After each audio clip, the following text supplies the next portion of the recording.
अस्सलाम वालेकुम नाजरीन, आप देख रहे हैं power politics with Adil Abbasi. सियासी एतबार से गुजरा साल हंगामा खेज साबित हुआ। साल का आगाज एक मखसूस सियासी जमात के मोमेंटम और अपर हैंड से हुआ, जबकि दीगर तमाम बड़ी जमातें पॉपुलर वेव के सामने बका की जंग लड़ने पर मजबूर थीं।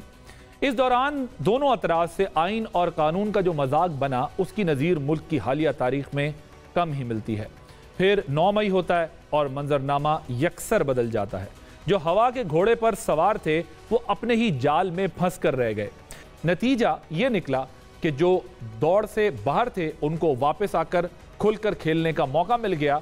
जबकि नए साल का आगाज़ है तो हमने ज़ाहिर है इस पर अमूमन हम बात करते हैं कि अब आगे क्या होना जा रहा है। हमने आपको बता दिया कि दोनों जमातें कैसे खेल में इन हुई और कैसे खेल से आउट हुई।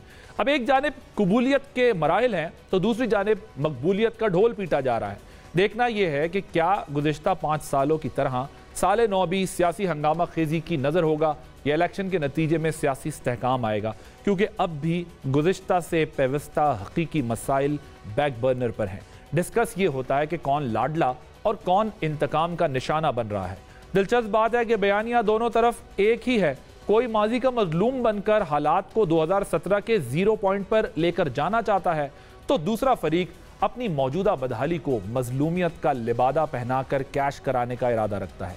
क्या नए साल में दायरे का ये सफ़र टूटेगा?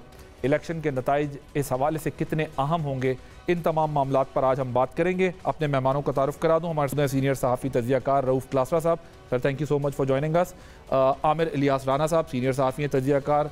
राना साहब आपका बहुत शुक्रिया। जाहिद गिचकोरी साहब, एडिटर हम इन्वेस्टिगेशन, सीनियर सहाफ़ी हैं, तजियाकार हैं। आप तीनों का मैं बहुत शुक्रगुजार हूँ। और ये मेरा पैनल जो है वो साउथ पंजाब का एलीट पैनल इस वक्त मेरे साथ जो है वो मौजूद है, जो पाकिस्तान के नामवर सहाफ़ी हैं। क्लासरा साहब, आपसे स्टार्ट करूँगा। मुझे ये बताइएगा कि गुज़रे सियासी साल की अगर हम बात करें तो आपके नज़दीक बड़ा इवेंट कौन सा था जिसको आपने समझा कि हाँ ये बहुत बड़ा इवेंट, पॉलिटिकल इवेंट हो गया जिसने सारी पॉलिटिक्स की डायनामिक्स को चेंज कर दिया?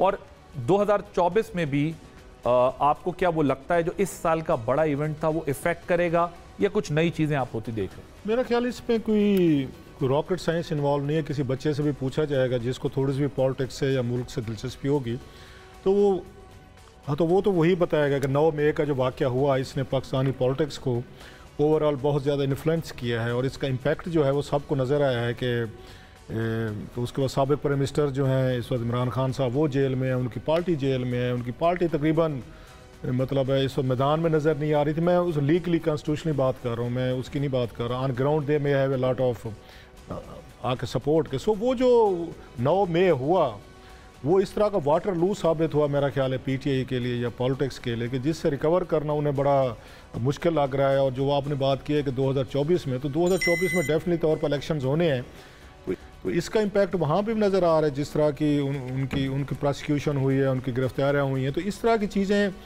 यूजुअली तौर पर अगर आप देखें तो माजी में कब आपको नज़र आती हैं। 77 में हमने देखा कि इस तरह की चीज़ें हुई, फिर हमने 99 में देखा इस तरह की चीज़ें हुई और बड़े अरसे बाद अब ये हमें अगर दोबारा नज़र आ रहा है। अगरचे उस वक्त के जो उसमें इकदामात थे, मतलब 77 थोड़ा सा एलैबोरेट करें इसको। मतलब 77 और 99 के बाद लोगों को पता है कि मुल्क में मार्शल लॉ लग गया।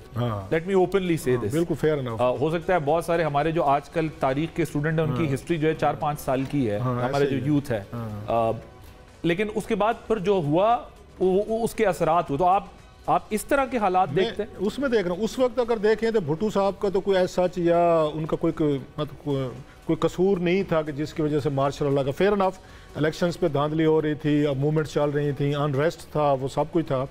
लेकिन फिर एक मार्शल लॉ का एक लंबी 10 साल के लिए हमने देखा कि पीपल्स पार्टी ने प्रोसिक्यूशन, जेलें, कोड़े, फांसियाँ वगैरह फेस की। ऐसे 99 वाली जो कू हुई थी, नवाज शरीफ साहब वाली हुई थी, उसके बाद में हमने देखा एक साबिक़ प्राइम मिनिस्टर जो थे वो गिरफ्तार हुए। पहले भुट्टो साहब हुए, फिर नवाज शरीफ साहब हुए। उनके डिफरेंट वो मतलब पावर में थे। ये जो फ़र्क है 9 मई वाला जो वाक़या हुआ जिसके बाद सिमिलर किस्म की चीज़ें हुई हैं, वो एक और उसमें डिफरेंट उसको तो उसमें देखा जाता है कि एक पार्टी के लोग जो हैं वो जाकर उन पे जो इल्ज़ाम लगता है कि उन्होंने उस पर GHQ पे हमले किए, उन्होंने फ़ौजी इंस्टॉलेशंस पे किए। जो ये बात पीपल्स पार्टी भी कहती है कि जनाब कि हमारे ऊपर भी तो हुआ कि भुट्टो साहब को फांसी दे दी गई, हमने फिर भी पे जाके GHQ पे हमले नहीं किए, या हमने फौजी इंस्टॉलेशन पे हमले नहीं किए। नवाज शरीफ साहब के हम भी ये कहते हैं जनाब, क्या कहते हैं 12 अक्टूबर हमारे साथ भी हुआ। नवाज शरीफ साहब के वो कहते हैं हमें हथकड़ियाँ लगा के वो प्राइम मिनिस्टर हाउस से लेकर वो भी गए थे, हम भी गए थे, हमारे वर्कर ने भी हमले नहीं किए। सो यहाँ पर एक जो है कि एक उसमें सिटिंग प्राइम मिनिस्टर नहीं थे, फॉर्मर प्राइम मिनिस्टर थे, उनकी पार्टी का जो मेरे ख्याल रिएक्शन आया, जो रेड लाइन की उन्होंने कहा हुआ था रेड लाइन होगी, क्रॉस होगी। सो उसके बाद पाकिस्तानी पॉलिटिकल मंजर जो है बड़े बुरे तरीके से बदला है, अगरचे पोलराइजेशन पहले भी थी। बट यहाँ तो हम इलेक्शन देख रहे हैं ना, आप क्या 99 के हालात कदरे मुख्तलिफ थे, 77 में इलेक्शन का रिएक्शन था, 99 में कन्फ्रंटेशन थी बिटवीन मियां साहब एंड एस्टेब्लिशमेंट, अब तो इलेक्शन होने जा रहे हैं ना, आप इलेक्शन के बाद भी स्टेबिलिटी नहीं देख रहे। मैं कोई कंपैरिजन नहीं ड्रा कर रहा, मैं सिंपल ये बता रहा हूँ कि चंद बड़े जो इम्पैक्ट आते पॉलिटिकल पार्टीज की बात कर रहा हूँ। पीपल्स पार्टी के लिए 77 was a big blow, Nawaz Sharif साहब के लिए अगर देखा जाए 99 वाज ए बिग ब्लो, ये इमरान खान साहब और इनकी पार्टी के लिए जो 9 मई 2023 जो गुजरे, अभी मैं उसकी बात कर रहा हूँ कि अगर इनको देखें इम्प्लीकेशन जो हैं, या पार्टीज मुश्किल में आई हैं, वर्कर मुश्किल में हैं, लीडर्स आई हैं। मैं ये नहीं कह रहा कि एक इन तीनों को एक ही उसमें देखें, मैं इम्प्लीकेशंस बता रहा हूँ, कंसिक्वेंसेस बता रहा हूँ कि कंसिक्वेंसेस तकरीबन 19-20 अगर आप देखें तो वही है। एक्शन में भी डिफरेंट, पीपल में भी डिफरेंट, फेसेस में भी डिफरेंट, लेकिन में भी डिफरेंट जो नतायज निकले, हम नतायज देखें ना, वो नतायज इसी तरह के। उस वक्त हमने कहा 10 साल के लिए पीपल्स पार्टी को मसले हुए, फिर नवाज शरीफ साहब भी 10 साल के लिए हुए, अभी इनका भी यही कहा जा रहा है ना कि अभी भी इनके कुछ चांसेस नहीं है कि इनको वापस आने दिया जाएगा, इलेक्शन लड़ लेंगे, पावर में आएंगे। सो दैट वाज द, मैं कह रहा था बड़ा इवेंट था। आमिर साहब, एक तो जो क्लास करें, आपको स्टेबिलिटी दिख रही है इलेक्शन के बाद, दूसरी चीज़ ये एक हीलिंग टच की बात हो रही है, आपको लगता है कि किसी किस्म का कोई रिलीफ पीटीआई के लिए एग्जिस्ट करता है, और या जो PMLN है इस वक्त इस मूड में है, क्योंकि इस वक्त उस पर ये क्रिटिसिज्म हो रहा है, उसके जो इत्तेहादी थे PDM के वो भी क्रिटिसिज्म कर रहे हैं, PTI भी क्रिटिसिज्म कर रही है कि ये जो हो रहा है इससे पहले तो कभी नहीं हुआ, ये अनप्रेसिडेंटेड है। तो आगे जो है वो डायलॉग की बात, आपको लगता है PMLN भी किसी फेज में हीलिंग टच की तरफ जाएगी? मेरा ख्याल है हीलिंग टच लफ्ज़ बहुत अच्छा है, अभी तो पोली टोल की हर तरफ बजती है। ओके। मौजूदा चीफ जस्टिस, साबका चीफ जस्टिस के बारे में उमर अता बंदयाल और इफ्तिखार चौधरी के बारे में कह चुके कि एक ने $6.5 अरब की डज लगाने की कोशिश की, और दूसरे प्रैक्टिस एंड प्रोसीजर एक्ट का जो फैसला आया उसमें कहा कि चीफ जस्टिस साहब खेल ही रहे थे। यहाँ पे हर इदारा एक दूसरे के साथ खेल रहा है, यहाँ पे सियासतदान एक दूसरे के साथ खेल रहे हैं। बिलावल क्या कह रहे हैं, हम नहीं बैठेंगे, हमने तय कर लिया मुस्लिम लीग ने उनके साथ, और मैं आपसे कह रहा हूँ 2024 में ये फिर बैठेंगे। अगर ये अपोजिशन में भी बैठेंगे तो तब भी मिल के बैठेंगे, यानी हुकूमत और अपोजिशन मिल के खेलेंगे, ये भी ध्यान में रखिएगा। कोई चीज़ आपको जो हीलिंग टच ढूंढना है उसमें 2 साल लग जाएंगे अगर सही मेहनत की गई। हीलिंग टच मेरे लिए ये नहीं है कि जी इमरान खान, मरियम नवाज या नवाज शरीफ या आसिफ अली जरदारी है, पाकिस्तान के अवाम है। उनको हीलिंग टच में 2 साल अगर मुस्तकिल मेहनत की जाए तब जाके कुछ मिलेगा, क्योंकि मुझे और आपको इन लीडरों को हम हर वक्त डिस्कस करते हैं, लेकिन असल इशू ये है जो आम आदमी है, जो इनकी वो जो इस्लामिक टच से, हीलिंग टच से तंग आया हुआ है और अपनी माशी तौर पे बहुत बड़े गड्ढे में गिरा हुआ है। आप जाके तो देखें ना गुर्बत कहाँ पहुँची है। वो कहते हैं ना कि गुर्बत कुफर तक पहुँचाती है, तो ये हालात पाकिस्तान के हमारी लीडरशिप ने कर दिए में। उसके अंदर कोई अदालत, कोई फौजी, उसमें कोई सियासतदान, उसमें मीडिया बिल्कुल अलग नहीं है, सब ने मिल के खेला है और उसमें सब ने मिल के माल बनाया है और आम आदमी को ख़राब किया। अब क्लासर साहब ने जो सारी बातें की 9 मई, लेकिन उससे पहले परवेज़ इलाही को आप मत भूलें, जो चिड़ियाघर से 7 लोग लेके आए थे और उन्होंने बुनियाद रखी 9 मई की, जब उन्होंने असम्बली तोड़ दी। उन्होंने कुछ लोगों को वादे किए थे कि आप मुझे सिर्फ इत्मीनान का वोट दिलवा दें, मैं आपको पंजाब असम्बली बचा के भी दिखाऊंगा और मिला के भी चलाऊंगा। तो कुछ लोगों के जहन में ये मंसूबे थे कि पंजाब शरीफ से अलग रखना है और मरकज़ उनको दे देना है, तो ठीक है। तो वो परवेज़ इलाही थे, उन्होंने उनके साथ जब गड़बड़ हुई तो वो कहते हैं हमसे धोखा हुआ। ये उस धोखे के नतीजे में परवेज़ इलाही साहब आजकल इतने लंबे अरसे से, वरना वो एस्टैब्लिशमेंट के हमेशा दाएं तरफ रहे हैं, बाएं तरफ गए कभी नहीं। अब जो कुछ भी हो रहा है पाकिस्तान के अंदर अनप्रेसिडेंटेड इसलिए हो रहा है कि किसी भी लीडर ने, जरदारी साहब ने लगाया था पाकिस्तान खप्पे, नवाज शरीफ ने कहा था 5 अहम लोग जजेस को उन्होंने कहा जब उन्हें निकाला था, मुझे क्यों निकाला, और कहा वो ना स्टेट पे हमले पे नहीं गए।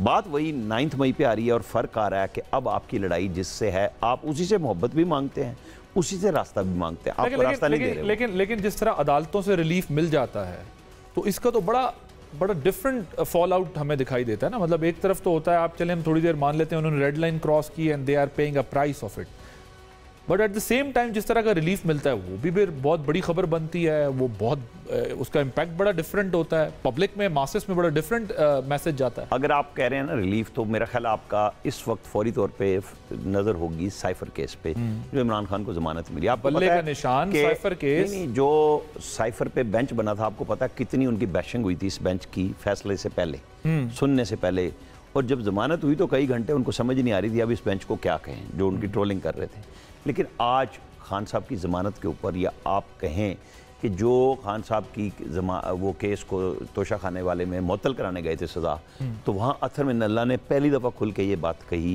कि आपको सुप्रीम कोर्ट रिलीफ नहीं दे सकती जब तक आपकी अपील का फैसला नहीं होता।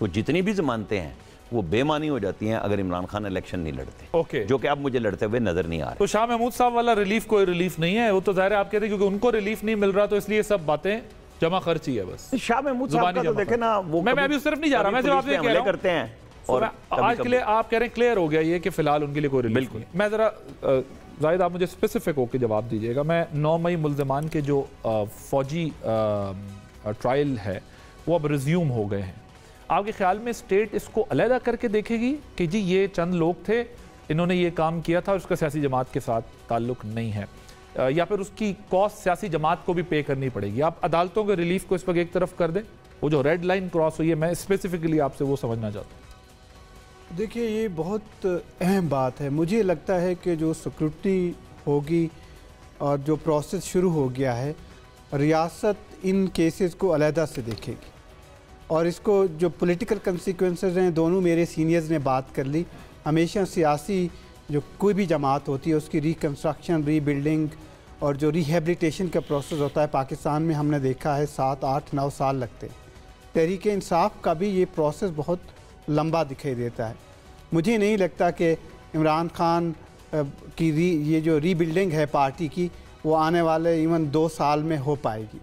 मैं नहीं समझता कि ये पार्टी उस स्टेचर पे आ जाएगी। अगर आप इस वक्त देखिए, मुझे पार्टी के लिए इतने आने वाले 3-4 हफ्तों में मसाइल नज़र आ रहे हैं कि पार्टी ने हर हलके से 859 जनरल जो कि सीटों के लिए हलके हैं पाकिस्तान में, हर हलके से जो फ़ीसद मैं आपको बता रहा हूँ, 3 कैंडिडेट ने अप्लाई किया है एक सीट के लिए और सब पीटीआई बैक्ड कैंडिडेट हैं। हाँ। और जब पीटीआई का ये नैरेटिव था कि उनको नॉमिनेशन पेपर्स फाइल नहीं करने दिए जा रहे, जो पीटीआई बैक्ड कैंडिडेट हैं 2400 से ज़ायद उन्होंने नॉमिनेशन पेपर। आप क्या कहना चाहते हैं, एक सोशल मीडिया पे हाइप क्रिएट की गई है? इन रियलिटी ऐसा नहीं था, चंद इवेंट्स को पूरा मैच बना दिया गया है। मैच बना दिया गया है। पार्टी के लिए विद इन द पार्टी इतने मसाइल होंगे कि नॉमिनेशन पेपर्स वापस नहीं होंगे, पार्टी के आपस में कैंडिडेट डिवाइडेड होंगे और थर्ड टियर तो वोट कटेगा। ये सारी टियर लीडरशिप है आपस में डिवाइड होगा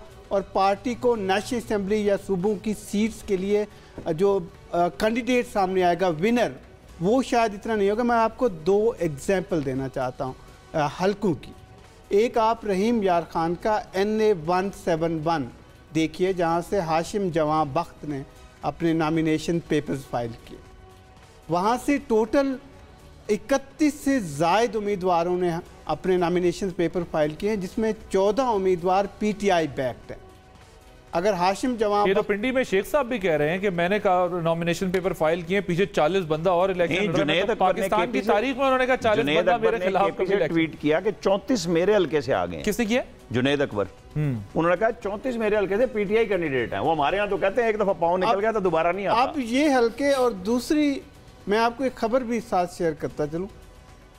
22 दिसंबर को जब पीटीआई के वकला का एक डेलीगेशन चीफ इलेक्शन कमीशन साहब से मिला है, कमिश्नर साहब से, उसमें पीटीआई के एक बानी पीटीआई के वकील ने, मैं नाम नहीं लेना चाहता, किसी दिन आपके प्रोग्राम में मैं नाम भी बता दूंगा अगर इसका आर्गूमेंट आता है, उन्होंने इलेक्शन कमिश्नर को, चीफ इलेक्शन कमिश्नर को एक मैसेज कन्वे किया है, इमरान खान का मैसेज कन्वे किया है कि आप बिल्कुल ठीक कर रहे हैं, आप डटे रहें, आप रिज़ाइन ना करें, बाकी जो सियासी हमारे बयानात होते हैं ये हमारी कंजप्शन के लिए होते हैं, लोगों के लिए, एक नैरेटिव बिल्ड करने के लिए होता है। इसका मतलब है तहरीक इंसाफ मौजूदा चीफ इलेक्शन कमिश्नर पर ट्रस्ट करती है विद इन द पार्टी। ये तो मेरे प्रोग्राम में बड़े खुश अखलाकी के साथ ये बात उन्होंने यहाँ से शुरुआत की थी, लेकिन इससे मुराद ये भी हो सकती है ना, अगर चीफ इलेक्शन कमिश्नर आज इस्तीफा दे दें तो कल इलेक्शन तो फिर नहीं हो सकता, फिर तो ये काम आगे चला जाएगा, लंबा चला जाएगा। देखिए अगर चीफ साहब पसंदीदगी होना जरूरी नहीं, रिजाइन कर दें तो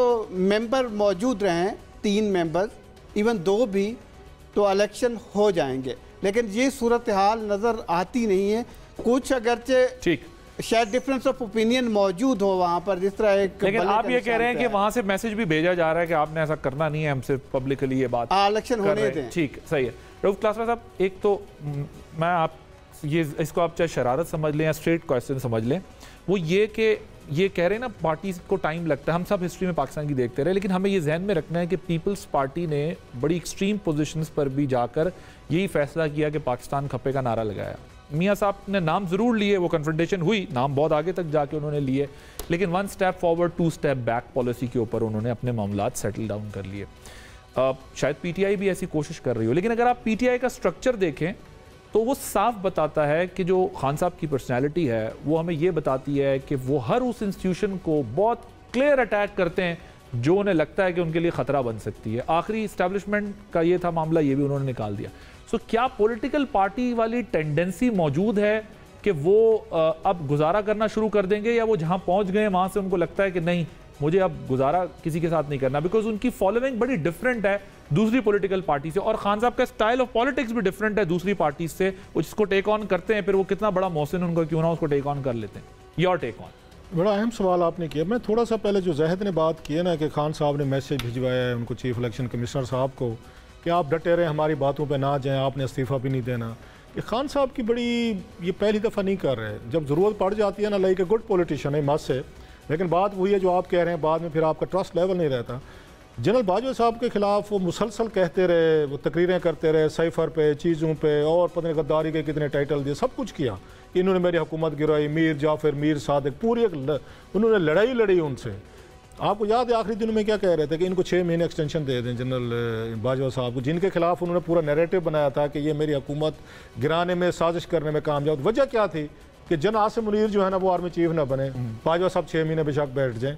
मैं उनकी स्ट्रेटजी बता रहा हूँ कि खान साहब अगर ना बाज़ चीज़ें बड़े अच्छे तरीके से जो उनका ख्याल है कि उनको सूट कर रही होती, उन्हें समझ आ रही है, बाकियों को समझ नहीं आ रही होती।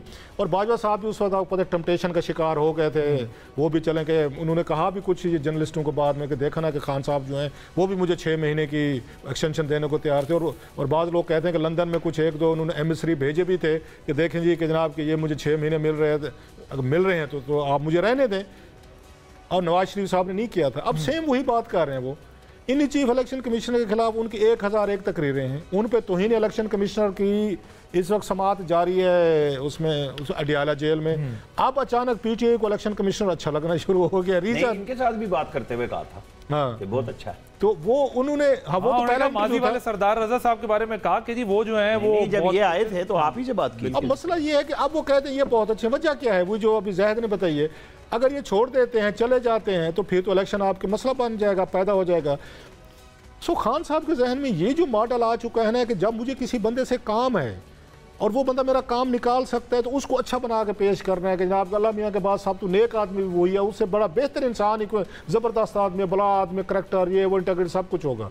और जो ही पता चले कि बंदा आपके इस्तेमाल में नहीं आ सकता, आपके लिए कोई यूजफुल नहीं है, आप उसको डंप भी करें, गालियां भी दें, बुली भी करें और सारी चीज़ें कर लें। सो वो थोड़ा सा खान साहब का जो स्टाइल है, इससे उनका क्राइसिस ऑफ एक कॉन्फिडेंस हुआ है कि बहुत सारे इदारे हो जाता है हुआ है।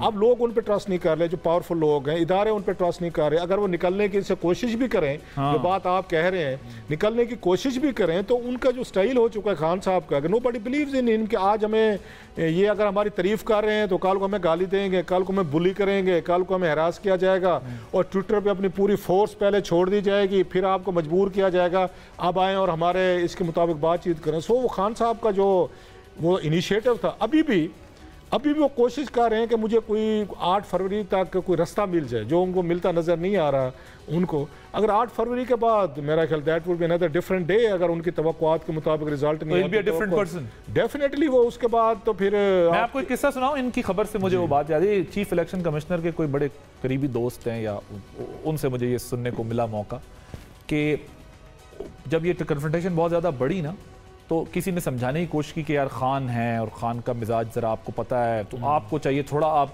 गुजारा करें, मतलब इतनी स्ट्रांग पोजीशन। वेलकम फिल्म है ना उद्दे भाई वाली ना, 2-4 जो होते हैं जाके समझाते होते हैं ना कि उद्दे भाई बड़े गुस्से वाले ना कीजिएगा। तो इलेक्शन कमिश्नर के सामने कहा तो वो उन्होंने उस बात को अवॉइड किया कि उन्होंने कहा जी ठीक है, जो प्रोसीजर है हम चीज़ों पर उस तरह जा रहे हैं। उन पर देखिए बड़ा क्रिटिसिज्म हुआ, PMLN ने आते ही किया फॉरेन फंडिंग का, डस्का के इलेक्शन पे हुआ, PTI ने किया, पीपल्स पार्टी ने किया, सब ने ही किया है। वो नर्व्स उनके बड़े स्ट्रॉन्ग हैं। तो उन्होंने उनको ये बताया कि भाई ये खान है, ज़रा देखें ये ज़रा ज़्यादा आपको नुकसान हो जाएगा तो उसका गुजारा कर लें। तो उन्होंने कहा कि अगर बात प्रोफेशनलिज्म की है तो फिर तो चलें ठीक है, लॉ की है तो ठीक है, उसके हिसाब से देख लेंगे। लेकिन अगर वो खान वाली बात है, आप तो उनको बताएं मैं भी राजपूत हूँ, फिर इस तरह मसला है तो फिर इस तरह हल हो जाएगा। ये राजपूत होते हैं? जी वो राजपूत हैं। अच्छा, तो वो मैं राजपूत हूँ, अगर मामला इस तरह, अब इमेजिन करें ना, वैसे मान लिया मैं आपकी बात काट रहा हूँ, मैं आपको खबर दे रहा हूँ, उन सुल्तान सिकंदर राजा साहब के असाब जो है ना, ये मानने वाली बात है। मुसलसल इतना बस ये मजबूत और साहब वाला बंदा ना मैंने कम देखा है। Absolutely right, because हर तरफ से उनके ऊपर क्रिटिसिज्म हुआ, even then he faced it, और तो ये मुझे वो बात बार बार याद, अब जो हालात जिस तरह आगे जाते जा रहे हैं, मुझे लग रहा है कि उन्होंने ये इंप्रेशन लिया नहीं, उन्होंने ठीक है। अगर जो आप लव हेट रिलेशनशिप बिटवीन बानी तहरीक इंसाफ और चीफ इलेक्शन कमिश्नर के दरमियान डिस्कस कर रहे हैं, मैं आपको एक और खबर देता चलूँ। ये किसी दौर की बात है जब वो खुद वज़ीर आज़म थे, उन्होंने पाकिस्तान के एक कंस्टिट्यूशनल पोस्ट पे बैठे हुए पार्लियामेंट में एक बड़े ओहदेदार को उनके घर भेजा, चीफ इलेक्शन कमिश्नर के घर, कि आप as a chief election commissioner resign कर दें, आप हम मेरी फेडरल कैबिनेट में आ जाएं, आपको वज़ीर बना देते हैं। और उधर बड़े किस्से हैं, ये हमारे दोस्त हैं सारे जो पीछे तहरीक इंसाफ के बेचारे आजकल क्राइसिस में बात नहीं करनी चाहिए, जो बाहर प्रेस कॉन्फ्रेंस करते थे, अंदर जाकर जो है वो कहते थे कि सर वो जरा वो खान बड़ा गुस्सा होता है, गुजारा करें ना, मेहरबानी करें। बहरहाल इस लिहाज से उन्होंने डिसेंसी दिखाई, पर्सनल नहीं हुए लेकिन वेट किया अपने टाइम का। बहरहाल एनीवेज ये जितनी बात हम कर रहे हैं, अब इस पर भी हम पे तवरा भेजा जाएगा कि भाई ये रियलिटीज हैं जो आप लोग जर्नलिस्ट हैं, रिपोर्टर हैं, हम सब जो देखते हैं दिन भर वो बात कर रहे हो। यहाँ लेंगे एक ब्रेक के बाद डिस्कशन को कंटिन्यू रखेंगे।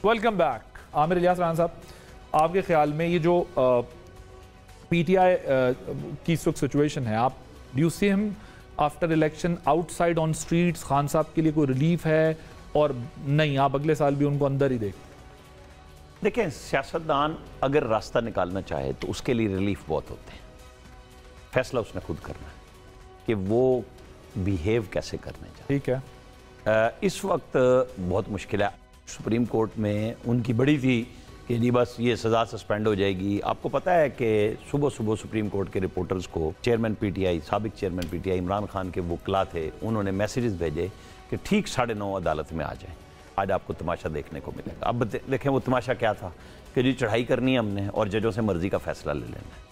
तो अतर मिनल्ला साहब ने वो ज़ीरो कर दिया कि इसमें अगर हम आपको रिलीफ दे दें तब भी सज़ा नहीं ख़त्म होनी जब तक अपील का फैसला नहीं होता। ठीक है, ये खान साहब के पास वक्त है, लेकिन मैं आपको बता देता हूँ थोड़ा सा। आजकल जब वो अदालत में आते हैं, पहले वो एग्रेसिव होते थे, आजकल वो टांग पे टांग रख के पीछे बैठ जाते हैं। पहले वो उनकी वाइफ आ जाती हैं, फिर उनकी हमशीरा आ जाती हैं, वकला से भी बहुत कम मुशावरत शुरू हो गई है। कभी वो चित्राली टोपी पहन के आते हैं और आजकल आज उन्होंने सूट शूट पहना हुआ था कल, मतलब अच्छे कपड़ों में सही करके वो आए थे, लेकिन अब वो गुफ्तगू नहीं करते। मैंने जिस दिन पहले दिन बात की थी तो उनके वकील जो है ना, उन्होंने मेरे ट्वीट पे किया कि ऐसा वाक़या नहीं हुआ। वो जो आम लोग बिठाए गए थे ना, वो मेरे दफ्तर आए थे इत्तफाक से, मेरे जानने वाले थे। उसको खान साहब ने जाके कहा कि कर्नल साहब आप किस रेजिमेंट से, मुझे ये बताएं। उसने कहा जी मैं स्टूडेंट ऑफ लॉ हूँ, मैं कर्नल नहीं हूँ। और वो वाकई कर्नल नहीं था, लेकिन उनके जहन में था कि यहाँ जिसको बिठाया जा रहा है ना वो अंडर कवर आ रहा है। वो साफियों पे भी परेशान है। हो सकता है तजुर्बे की बुनियाद नहीं, साफियों एक्सपीरियंस भी नहीं, उन्होंने सिर्फ तजर्बा ही उनके साथ किया ना उस वक्त। अच्छा, उन्हीं लोगों से देखे ना, कर्नल लियाकत के साथ वो सारे फैसले करवा रहे थे, पार्लियामेंट को आगे लगाया हुआ था।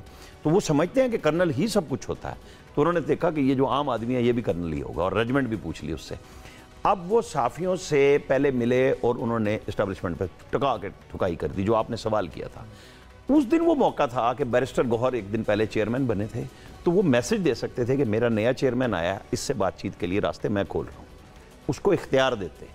उसको उन्होंने जीरो कर दिया। इलेक्शन कमीशन ने तो बाद में फैसला किया उड़ाने का, और पेशावर हाई कोर्ट का किसी को छोड़ा है जो बैरिस्टर गौहर को छोड़ा? नहीं, पहले तो अली जफर ने नहीं छोड़ा था। जिस दिन 7 मिनट उनकी बैशिंग की कि हमारे पास बड़े बड़े काबिल लोग हैं, लेकिन हमने इनको फैसला किया, लेकिन हमने एक ऐसे शख्स का फैसला किया, यानी उसको रेडिक्यूल इतना ज्यादा किया कि क्या चेयरमैन की हैसियत रह गई होगी अली जफर साहब ने जो उनके साथ। ये वो कमाल होते हैं अपने अपने चैम्बर के। वो गुस्सा भी होता है ना कि ये चेयरमैनशिप तो उनको भी तो मिल सकती थी ना, आखिर ये तो कोई बात नहीं है। अली जफर को भी तो इमरान खान चेयरमैन बना सकते थे, नहीं बनाया। तो ये रास्ता अगर वो नहीं लेंगे तो उनके लिए लंबा रास्ता होगा। अगर वो समझते हैं कि पॉलिटिकल डायलॉग सियासी लोगों के साथ करके वो पीपल्स पार्टी और नून के साथ अगर कर लेंगे, उन्हें रिलीफ मिल जाएगा। जहां से वो चाह रहे हैं कि मैं चढ़ाई करके कर लूंगा, उन्हें रिलीफ नहीं मिलेगा। और रिलीफ उन्हें नहीं मिलेगा। गिशकोरी साहब, जरा ये बताइएगा कि आपको लगता है 2024 में खान साहब बाहर होंगे? अभी बहुत सारे इफ्स एंड बट्स हैं।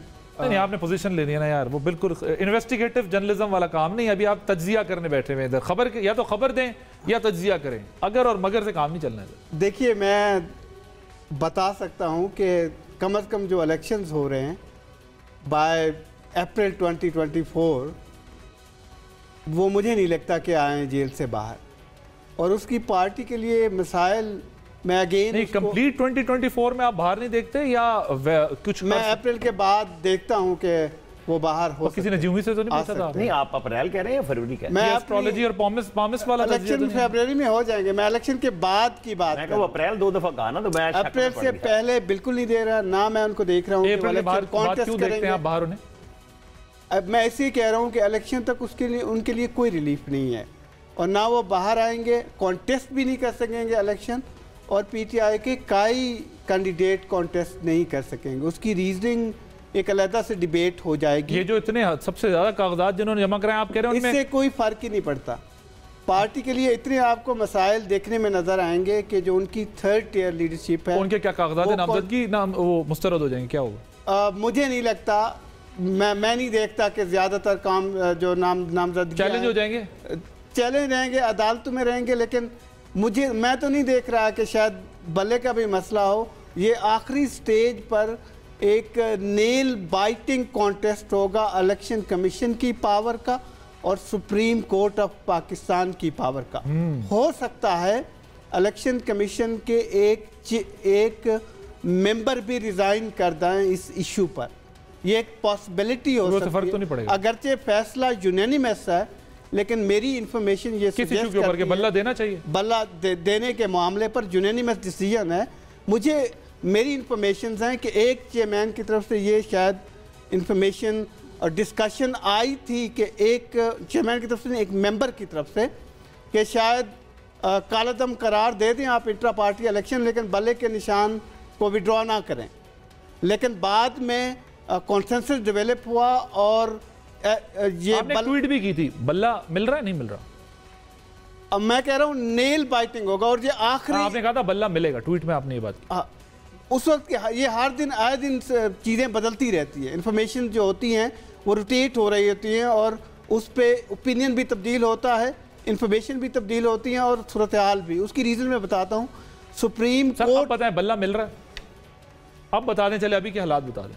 अभी बल्ले मिलेगा नहीं मिलेगा, अभी 10 दिन आपको इंतजार करना पड़ेगा। तो इंतजार इसमें असल में मैं थोड़ी सी, आप भी कह रहे थे जो है वो बल्ला जा रहा है। नहीं, मैं आपको एक बात बता देता हूँ। अभी इलेक्शन कमीशन ने फैसला करना है कि वो सुप्रीम कोर्ट में बल्ला चैलेंज करने जा रहे हैं कि नहीं जा रहे। एक तो उन्होंने कर लिया था कि रिटर्निंग अफसर के फैसले को तो वो पेशावर हाई कोर्ट के लेके जा रहे हैं, लेकिन साथ ही दूसरी खबर ये भी आई है, और पहले यही आई थी, उनका ख्याल था कि ना करें, लेकिन ये जिस तरीके से पेशावर हाई कोर्ट से फैसले आ रहे हैं ना, वो इलेक्शन कमीशन का माइंड बन गया कि इसे सुप्रीम कोर्ट में क्लियर करा लें कि या वो कर लें या हम कर लें। क्योंकि होता ही है कि पहली दफ़ा एक रिटायर्ड ब्यूरोक्रेट बैठा है, उसको हर रोज़ हर इदारा कहता है मेरे पास पेश हो जाओ, जब रिटायर्ड जज यहाँ बैठते रहे या नैब में बैठते रहे, कभी किसी को नहीं बुलाया। गप्पे बड़ी मारते थे जज, बड़के बड़ी मारते थे, बुलाते नहीं थे। इस चीफ इलेक्शन कमिश्नर को सेनेट के इलेक्शन में भी बुला लिया गया, धमकियां लगाई गई कि आप फौरन सीक्रेट बैलेट को ओपन कर दें। उन्होंने कहा जी आप ऑर्डर कर दें, तो नहीं माना। आप ये बताएं, बाहर देखते हैं 2024 में खान साहब को, खान साहब बाहर आ जाएंगे लेकिन फौरन नहीं आएंगे, इलेक्शनों के बाद आएंगे। आज इलेक्शन के बाद जमानत राइट होता है ना हर बंदे का, उसके बाद बाहर आ जाएंगे। चीफ इलेक्शन कमिश्नर पूरी अपनी पावर्स एक्सरसाइज करने के मूड में है, वो कर भी रहे हैं। आहद चीमा का टॉपिक अगरचे क्लासा साहब ने इसको बड़ा फॉलो किया है। आहद चीमा के इशू पर चीफ इलेक्शन कमिश्नर ने डायरेक्टली वज़ीर आज़म से बात की है, निगरान वज़ीर आज़म से, कि मैं अपनी पावर्स एक्सरसाइज कर रहा हूँ, आप इसको 24 घंटों के अंदर क्लासा साहब ने तो बड़ी डिटेल से उसमें बताया कि भाई अब एक अगर हम सियासतदान से ये कहते हैं कि इलेक्शन कंटेस्ट करते हुए अपने असासे बताओ, लेकिन एक ब्यूरोक्रेट, रिटायर्ड ब्यूरोक्रेट इस्तीफा देके जो है वो घर तो चले जाते हैं, फारिग हो जाते हैं, लेकिन अपने असासे बताने की जहमत नहीं कर रहे। मेरी थोड़ी सी पोजीशन, मैं सर आपकी पोजीशन नहीं, मैं एक बता दूं, उन्होंने सेक्रेटरी कैबिनेट को खत भी लिखा। उन्होंने कहा मैं 5 दिसंबर को नैब के केसेस से फारिग हुआ, मेरी तमाम चीजें, हर चीज नैब के पास मौजूद। तो इसमें बता देने में क्या? नहीं, उन्होंने कहा मुझे 2-3 हफ्ते का वक्त दे दे, मैं सारा कुछ पेश कर। अच्छा ठीक। लेकिन इस पे चीफ इलेक्शन कमिश्नर ने चूंकि पहले नोटिस किया था, एक स्टैंड ले लिया कि अगर ये कैबिनेट में रहेगा, तो कॉन्फ्लिक्ट ऑफ इंटरेस्ट की बेस पे फवाद हसन, फवाद और इनको दोनों का नाम नहीं, अगर ये कैबिनेट में रहेंगे तो मैं नहीं रहूंगा। ये चीफ इलेक्शन कमिश्नर की पोजीशन थी और उनको फिर जाना पड़ा। विद ड्यू ऑल रिस्पेक्ट, इतना नहीं है ये तो सॉरी, ये तो बड़ा आइडियल सिचुएशन होती कि आज चीमा डट जाते थे चीफ इलेक्शन। नहीं, आज चीमा ने तो नहीं ना डटना था, डटना तो किसी और ने था। आज चीमा से क्या मुकाबला? नहीं तो वो रुक जाते तो चीफ इलेक्शन। मैं कुछ और कह रहा हूं, मैंने आपसे ये कहा है जो लोग उनके साथ थे। मैं एक तरफ आज की फेवर में आपसे बात कर रहा हूं कि उन्होंने खत लिखा कि मुझे टाइम दे, मैं एसेट सारे पेश करूंगा, लेकिन मुझे चीजें तो मिल जाएं, मेरे पास आई कुछ। बट आप ये कह रहे हैं कि चीफ इलेक्शन कमिश्नर ने कहा अगर ये नहीं गए तो मैं चला जाऊंगा, क्योंकि 3 दिन गुजर गए थे, 3 दिन गुजर गए थे डिसीजन दिए हुए। नहीं सर, मैं इस पे 100% कायम हूं। आई रिस्पेक्ट यू, बिल्कुल। But I differ. Sir Klasra साहब कंटेम्प्ट से बड़ी बात बता। राणा साहब ठीक कह रहे हैं, जब उनसे मांगे गए एसेट आज चीमा साहब से, तो उन्होंने ये लिख कर भेजा इलेक्शन कमीशन को कि मुझे कोई दिन दे दें तो मैं अपनी डिटेल आपको जमा करवा दूंगा। आप मुझे ये बताएं, हर ब्यूरोक्रेट जो है, कोई भी, आप हम चारों बैठे, मेरा ख्याल हम चारों जो है अपने टैक्स रिटर्न्स हम उस FBR को जमा करवाते हैं। मैंने जमा करवाए हैं, आपने करवाए होंगे। क्या आज चीमा साहब ने FBR को अपने टैक्स रिटर्न जमा नहीं करवाते? वो वही उठाने थे आपने, कोई उसमें चेंज तो नहीं थे 1-2 महीनों में।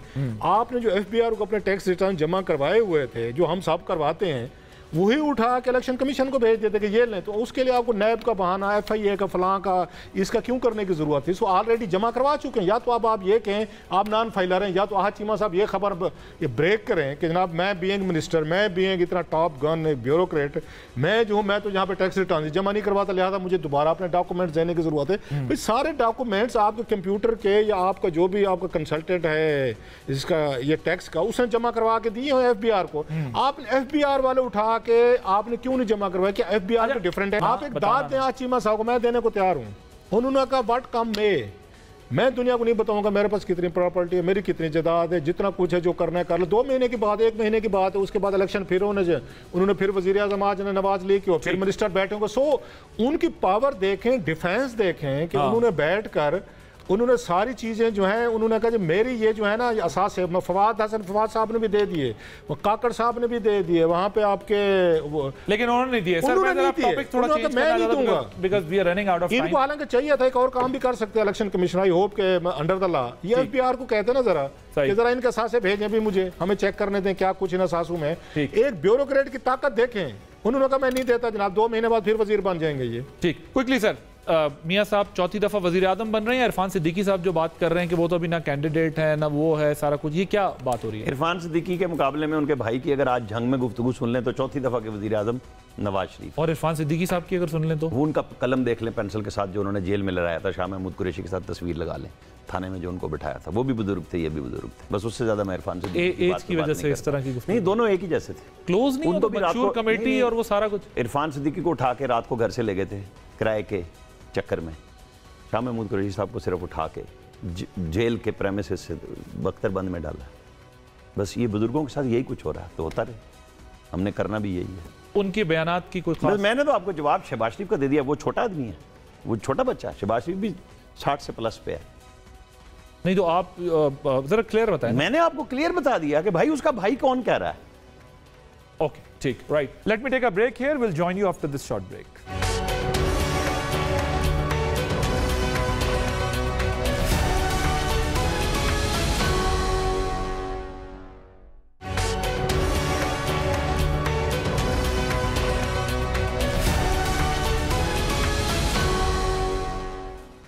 वेलकम बैक जी। क्लासर साहब, उसके एक और वजह है, मैं बताऊं। अच्छा। इरफान सिद्दीकी साहब ये क्यों कह रहे हैं? कहते हैं there is a method behind this madness.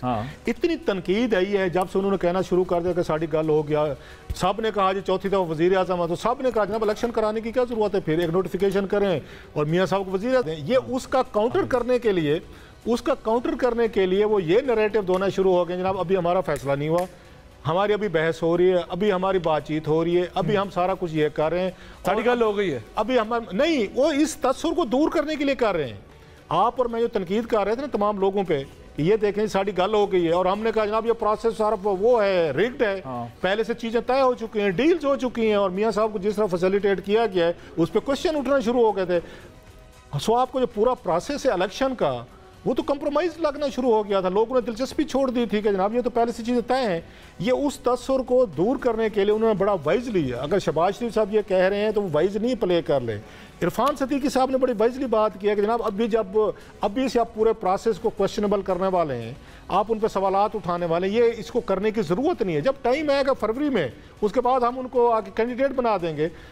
सो वो इस तनाज़े में बात कह रहे हैं कि जनाब ये तनकीद आ रही है, इसको डिफ्लेक्ट किया जाए। टू लिटिल टू लेट और राइट टाइम? मेरा ख्याल लेट हुआ है, इट्स टू लेट जो आप बात कर रहे हैं। 4th टाइम प्राइम मिनिस्टर और नॉट?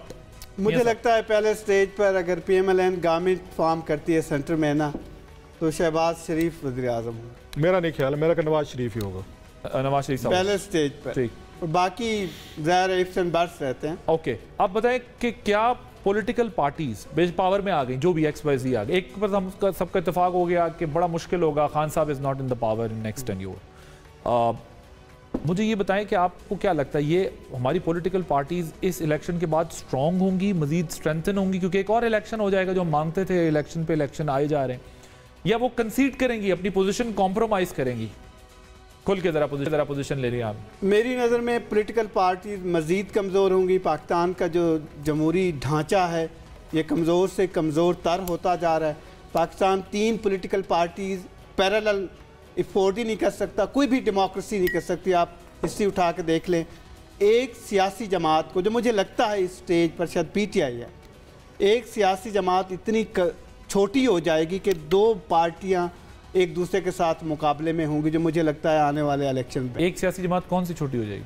मुझे लगता है कि PTI अभी 4-5 साल रिहेबिलिटेशन और रिकंस्ट्रक्शन, इसके लिए रिहेबिलिटेशन का वर्ड यूज़ करें, रिकंस्ट्रक्शन करें या रीबिल्डिंग का करें दोबारा। अगर पॉलिटिकल प्रोसेस में कोई भी पॉसिबिलिटी होती है, रिकंस्ट्रक्शन ऑफ थॉट्स हो गई, तो मुझे लगता है कि game is over at least 2-3 years PTI। Okay sir, आपकी क्या राय है? पॉलिटिकल पार्टीज कॉम्प्रोमाइज होंगी या इस इलेक्शन के बाद थोड़ा सा गेन करेंगी अपनी पोजीशन? एक तो साफ ज़रा बड़ी अच्छी बात की ज़ायद नहीं, आई एग्री विद हिम कि PTI के लिए लंबा अभी अरसा लगेगा इसको उस प्रोसेस से क्लेंजिंग कह लें या मतलब ड्राई क्लीन वाली आप कह लें, इनको टाइम लगेगा अपने आप को पॉलिटिकल पार्टी के तौर पर दोबारा इनको एस्टेब्लिश करने में। हम वोटों की बात नहीं करें, ग्राउंड पे जितनी भी होती रहे, एक आपको मैच्योर पॉलिटिकल पार्टी बनने के लिए। अच्छा, इस प्रोसेस से पीपल्स पार्टी भी गुजरी, इस प्रोसेस से नवाज लीग भी गुजरी, गुजरने के बाद ड्राई क्लीन होने के बाद उन्हें समझ आए कि अब हमने पॉलिटिक्स कैसे करनी है। PTI उस प्रोसेस से आप पहली दफ़ा गुजरे, नंबर 1। और दूसरी बात यह है कि ये आपको फैसला होगा 8 फरवरी के बाद कि पार्लियामेंट के अंदर किस किस को कितनी सीटें मिलती हैं। क्या नवाज शरीफ साहब जो कह रहे हैं मुझे सिंपल मेजॉरिटी मिलती है, या फिर भानुमती का एक उनको कुंभा मिलेगा, फिर एक अलाइज की हुकूमत बनेगी, 12-14 पार्टीज होंगी। अगर 12-14 पार्टीज हुकूमत बनेगी तो नवाज शरीफ साहब का मिजाज नहीं है कि वो 12-14 पार्टीज को लेकर चलें, वो फिर शहबाज शरीफ वाला मिजाज है जो ये बात ये कह रहे हैं। फिर शहबाज शरीफ साहब चला सकते हैं कोलेशन को, नवाज शरीफ साहब जो हैं वो नहीं चला सकते। नवाज शरीफ बैठ जाएंगे वो फिर, और नहीं, इन नवाज शरीफ साहब पीछे नहीं, पर वजीर आजम तो बनेंगे, उसको तो नहीं, उसको तो कोई नहीं छोड़ना उन्होंने, वो तो मिलेगी, वो लेंगे, ठीक है। लेकिन गवर्नेंस जो है, कभी नवाज शरीफ साहब की प्रायोरिटी गवर्नेंस नहीं रही। पिछली हुकूमत देख लें, 5 साल उन्होंने 120 या 22 उन्होंने दौरे किए, 400 दिन वो पाकिस्तान से बाहर रहे हैं, वो कौमी असम्बली 8 महीने नहीं गए, उसके बाद वो 6-6 महीने कैबिनेट के इजलास नहीं करते थे, और 1 साल वो उसमें सेनेट में नहीं गए थे। सो मियाँ साहब को गवर्नेंस रिलेटेड कोई दिलचस्पी नहीं। उस वक्त इसहाक डार चला रहे थे उनकी हुकूमत, पिछले 5 साल की आप उठा के देख लें, जब उनकी तीसरी हुकूमत थी। अब की दफ़ा बताया जा रहा है जो मॉडल है वो ये है कि नवाज शरीफ साहब वज़ीर आज़म होंगे और साथ में शहबाज शरीफ साहब को अटैच कर दें, उनको फॉरेन मिनिस्टर बना दें या उनको प्राइम मिनिस्टर बना दें, ताकि वो जो अफेयर्स हैं ये पॉलिटिकल पार्टीज़ के हैं, जो आपके अलाइज के हैं, कोलिशन पार्टनर्स के हैं, तो वो day to day fire fighting जो है ना वो शहबाज शरीफ साहब कर लेंगे। मियाँ साहब दुनिया भर के सैर सपाटे जो थे वो प्रिंसिपल सेक्रेटरी थे, लेकिन बहुत सारा निजाम हुकूमत वही चला रहे थे पिछले दौर में भी, तो अब तो वो भी फ्री हैं, वो एडवाइजर भी बनकर अगर आ गए तो वो भी नहीं। मेरा नहीं ख्याल कि फवाद साहब की ये कैपेसिटी है या वो उनको आपका क्या ख्याल, सॉरी मैं बात आपका क्या ख्याल है कि इसहाक डार साहब उनको अपनी जगह पे आने देंगे कि मैं वहाँ डिप्टी ये प्राइम मिनिस्टर था नवाज शरीफ साहब के दौर में, तो उनकी यूटिलिटी सिर्फ प्रिंसिपल सेक्रेटरी तक थी, अब कह रहे हैं आप रिटायरमेंट के बाद वो यूटिलिटी नहीं, उनको मैक्सिमम कोई उनको प्राइवेटाइजेशन वगैरह में भी उनको कंटिन्यू करवाएं कि चलेंगे आप उसमें कंटिन्यू करें, लेकिन मुझे नहीं लगता कि वो उनको डिप्टी प्राइम मिनिस्टर मरियम साहिबा सीएम पंजाब बनती नजर अभी तो यही लग रहा है कि वो जितनी अपना वो हिस्सा मांग रही है कि जनाब आप लोग बाहर थे, मतलब मियां नवाज शरीफ साहब जो हैं 4 साल लंदन में बैठे रहे, शहबाज शरीफ 18 महीना जेल में रहे, उसके बाद हमजा साहब 16-18 ये महीने ये रहे, पीछे पार्टी कौन संभालता रहा है? So you see him becoming CM of Punjab? Whether will like it और नॉट, मरियम नवाज ने पीछे पीडीएम को भी हैंडल किया, उन्होंने पीएमएल नवाज को भी हैंडल किया, जलसे जुलूस भी किया, इलेक्शन भी लड़ा, बल्कि हमजा को वजीर आला बनवाने वाली मरियम थी। अगर मरियम दरमियान में ना होती तो हमजा तो नहीं बन सकते। So you see her becoming CM Punjab? अब ये तो उनका फैसला उनकी फैमिली करेगी, बेसिकली इट्स फैमिली पॉलिटिक्स, मतलब यहाँ पॉलिटिक्स जो चलती है आपकी जमहूरियत पे तो नहीं चलती ना, यहाँ तो फैमिली पे चलती है। अब ये फैमिली बैठ के फैसला करेगी जनाब के बाप ऊपर वजीर आजम, बेटी वजीर आला, या बाप उधर आपका वजीर आजम है तो पीछे यहाँ पे अपने भतीजे को लगा दे। सीटों से भी अंदाजा नहीं हुआ कि ये कोई मसला नहीं। यू नेवर नो फैमिली में सीट्स की लिस्ट तो पड़ी है ना, नहीं, क्योंकि हमजा ने इस पे ओपनली बात भी की है, उसने कहा जी पार्टी के पुराने वर्कर जो हैं उनको वो आप उनको लेट डाउन किया, आप कह रहे शायद आगे जाके इन चीजों पे बात हो सकती है। ये मेरे ख्याल फरवरी के इलेक्शन के बाद कुछ बन सकता है। नहीं देखिए पंजाब मुझे लगता है उसके जो क्रेडेंशियल उन्होंने बिल्ड किए हैं, मुझे लगता है कि पॉसिबिलिटी है कि वो पंजाब में एज ए चीफ मिनिस्टर काम करें, लेकिन उसके लिए मेरे पास इंफॉर्मेशन ये है कि पीएमएलएन में एक सोच ये भी पाई जाती है जो उन्होंने रिसेंटली डिस्कस की है कि अगर आपको 100+ सीटें मिलती हैं, 110+ एटलीस्ट, और आपको लगता है कि आप एक स्ट्रॉन्ग कंटेंडर है सेंटर में, तो फिर Nawaz Sharif chief prime minister बनेंगे। अगर उनको लगता है कि कंसोर्शियम लेके आना है, दूसरी पार्टी को एंगेज करना है साथ, उसके लिए पक्के फिर शहबाज शरीफ होंगे। हो सकता है कि ये सदर बने, ने बैकअप बनाया हुआ है अपना, कि बैकअप बनाया हुआ है और ये सदर के तौर पर पीछे बैठे और रियली कॉल द शॉट। नहीं, पार्टी के सदर बने, मुल्क के बने, मुल्क के सदर बने। मेरा नहीं ख्याल इतनी बड़ी चीजें हैं कि एक ही नहीं मिली जा सकती। बाकी पार्टीज के साथ अलायंसेज अगर आप बना रहे हैं तो जरदारी साहब भी हिस्सा कदर जुस्सा मांगेंगे, मौलाना फजल रहमान भी मांगेंगे। हाँ, सिंपल मेजॉरिटी है तो फिर अब सदर भी बने, वजीर आजम वजीर आला बने। अगर आपने 13 पार्टीज इकट्ठी करनी है 10-12 रहने के लिए, तो फिर तो ये मेरा जाहिद भाई फिर ये नहीं हो सकता कि हलवा ये एक सोच एक खरायत और दूसरी हलवे की खरायत, सदर भी भाई तो वजीर आजम भाई तो सोच पाई जाती है। लेकिन ये एक कॉन्टेक्स्ट में हो सकता है अगर बलूचिस्तान और सिंध जरदारी साहब को मिल जाए, फिर वो मेरा ख्याल है वफाक पे फिर भी आपको जरूरत पड़े कि वोटिंग की बलूचिस्तान कंप्रोमाइज करेंगे। मियां साहब को जब भी पावर देते हैं ना 1/3 दे दें, सॉरी 2/3 दे दें, मेजॉरिटी मिल जाए तो मियां साहब को ना कोई बड़ा फटा डाल देते हैं। तो मियां साहब की अपनी सेहत के लिए भी जरूरी है कि उनको 2/3। Thank you so much Rauf साहब, जाहिद किशकोरी साहब, आमिर अली असराना साहब, आप तीनों का बहुत शुक्रिया तज्ज़िये से हमारे व्यूअर्स को मुस्तफ़ीद करने के लिए। नाज़रीन, दिलचस्प सूरत हाल होगी इंतखाबात के बाद जो है वो पाकिस्तान की पॉलिटिक्स का एक नया शेप बनने जा रहा है, और ये बड़ा मुश्किल होगा जो गवर्न करने आएंगे उनके लिए भी, क्योंकि इकोनॉमिक चैलेंजेस हैं, फॉरेन फ्रंट पे चैलेंजेस हैं, इंटरनल थ्रेट्स हैं, टेररिज्म का मसला है, और ये गवर्नेंस माजी की बनस्बत सबसे ज़्यादा मुश्किल होगी इस साल में। और साथ में एक चैलेंज भी होगा कि पॉलिटिकल पार्टीज़ कैसे असर्ट करती हैं, कैसे रीगेन करती हैं अपनी पावर को, या फिर कंसीड करती हैं। आदिल अब्बासी को इजाज़त दीजिए, अल्लाह हाफ़िज़।